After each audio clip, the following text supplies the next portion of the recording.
Ukrainian President Volodymyr Zelensky is asking for a no-fly zone again. You might recall from previous news cycles following Zelensky's call for a no-fly zone that enforcing this would require direct military confrontation between NATO and Russia, a nuclear power. Now, in a new interview with the New York Times, Zelensky urged the U.S. and Europe to do more to defend Ukraine. Let's watch. Те, що в небі над Україною. І дайте нам зброю використовувати їх проти військ Росії, які знаходяться на кордоні.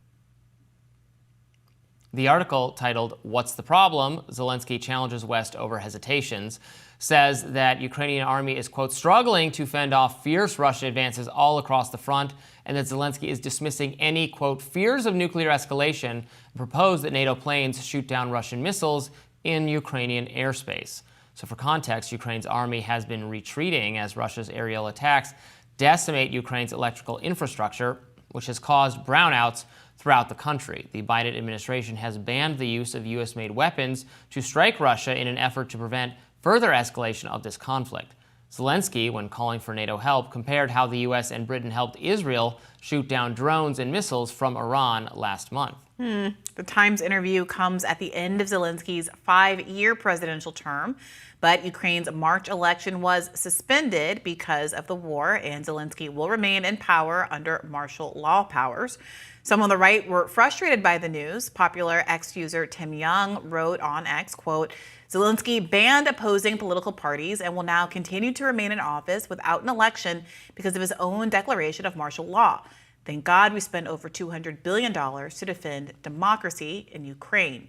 Representative Marjorie Taylor Greene called Zelensky a dictator and said, quote, American taxpayers should not be forced to fund Ukraine's government $1 billion a month and nearly $200 billion for a war they cannot win. But other representatives, including Republican Michael Turner and Democrats Jim Hines and Gregory Connolly, have just urged the administration to expedite resources to Ukraine. Republicans, though, have long been frustrated with the amount of money going to Ukraine. Eric Prince, a former Navy SEAL and founder of Blackwater Worldwide, joined Tucker Carlson this week, where the two questioned how helpful U.S. aid really was. Let's watch. Most of that money goes to 5 major U.S. defense contractors. Yes. To replace at 5 times the cost what the weapons cost that we already sent the Ukrainians. Meaning, you know, if we send them something that was built 10 years ago, well, now it's going to cost 4 and 5 times as much. So again, it's a massive grift paid by a Pentagon that doesn't know how to buy stuff cost effectively. It doesn't change the outcome on the battle. Popular streamer and political commentator Destiny disagreed and felt if Ukraine wants to fight, the U.S. should enable it. I think there's an important question to be asked about, like, who's to tell Ukraine not to fight? Like, if we have the ability to supply them with weapons, and if we want to stand by them for as long as they're willing to fight, doesn't that send an important message to, say, China, where we would say we would support Taiwan, or we would support them in whatever capacity that we feel is responsible until we feel like the fight is completely over, rather than like, well, we're a democracy, so if you can make the war last for a couple years, it's probably going to be unpopular, and we're going to pull out, which is historically like a strength or a weakness that democracies kind of have. So I think that showing support for Ukraine is important in 2 ways. One is the moral way, that if they want to fight, they should be enabled to. It's funny, I hear foreign people express more concern over people dying in Ukraine in this war than I've ever heard Ukrainians express. Like, I'll hear people all over the world be like, oh my God, these poor Ukrainians, they're dying, we need to stop supporting them. And then I hear Ukrainians say, we want to fight, Russia is taking our territory. So that was in a debate with Sebastian Gorka. That's an insane kind of logic. And you hear it a lot when in the Israel context and in the Ukraine context.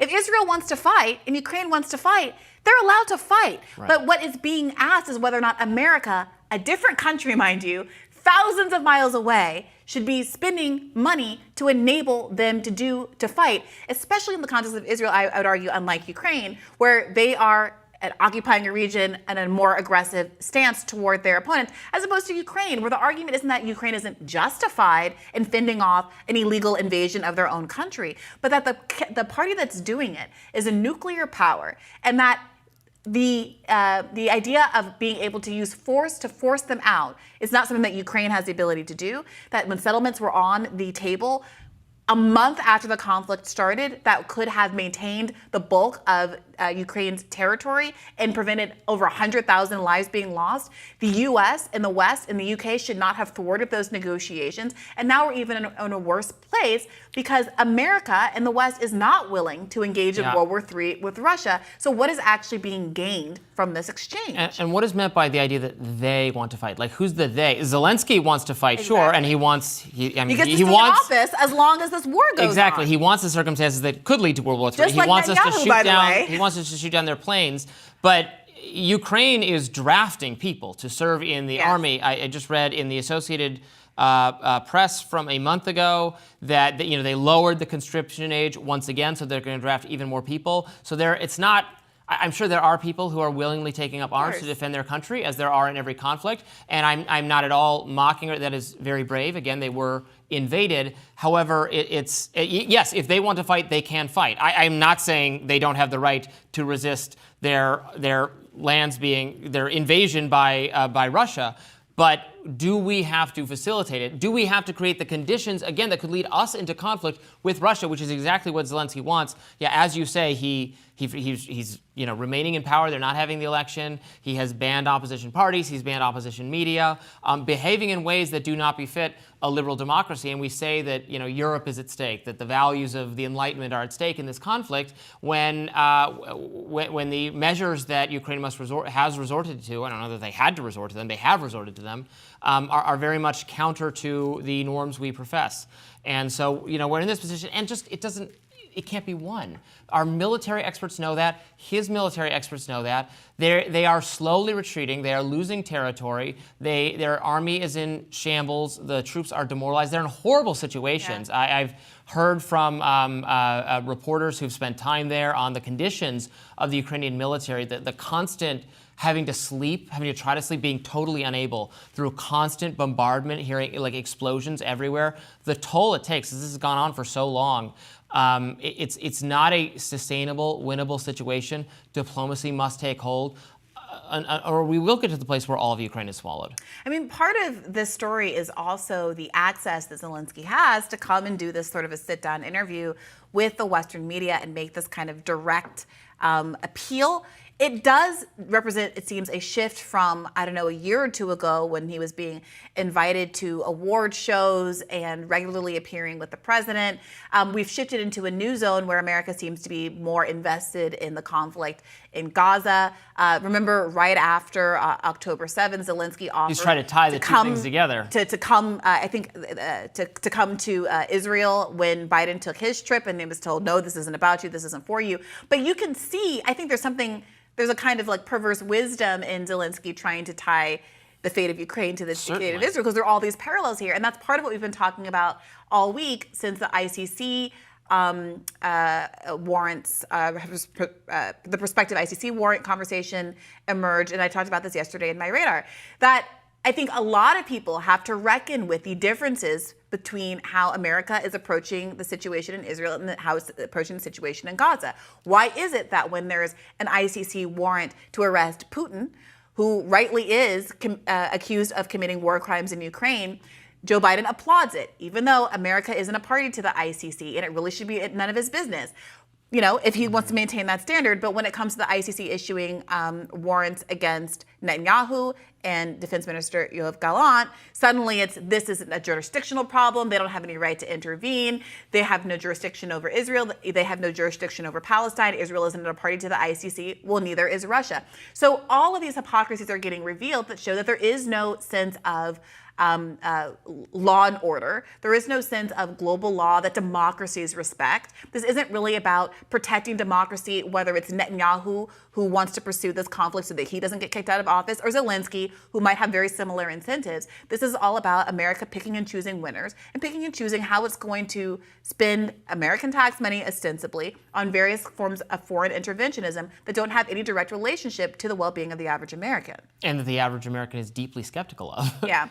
Yeah. We framed some of this, by the way, as, Republicans think and Democrats think. I think it's worth noting that overwhelmingly, establishment members of both parties are on board with funding both Ukraine and Israel. And that is not to and the leadership of both parties. 100%. Charles Schumer. Yes. Mike Johnson. All of them. Joe Biden. And that's not to detract from, the Marjorie Taylor Greenes and the like who are offering some pushback, who are in the Republican camp. But I just want to be really clear that this is not, vote down ticket Republican to stop our involvement in foreign interventionism. No, this is two wings of the same bipartisan bird that is going to fly us into conflict after conflict. It might fly us right into this kind of a no-fly zone situation, which could bring us in direct military conflict with Russia. Yes, the stop foreign involvement contingent in the Republican Party and the Democratic Party still very, very small, although hopefully larger every day. Yeah, I will say just one last point. This is why I think there is an appetite for third parties right now, why there's so much disaffection around both Donald Trump and Joe Biden, and why people are very frustrated that RFK Jr. is being kept off of the debate stage, and that the one candidate in the race, or the two candidates in this race who actually are against all of these foreign conflicts, not just Ukraine, like RFK Jr., who's very supportive of the spending in Israel, Cornel West and Jill Stein, have been especially blacklisted by the media. Well, and the Libertarian Party National Convention meeting is this coming weekend here in D.C., actually. And so the outcome of that should be we'll have a Libertarian Party presidential candidate that I don't know specifically what their views will be on this. Will it be RFK Jr.? Will likely it will not be RFK Jr., but will likely similarly be opposed, at least to the funding of all of these foreign wars. More Rising right after this.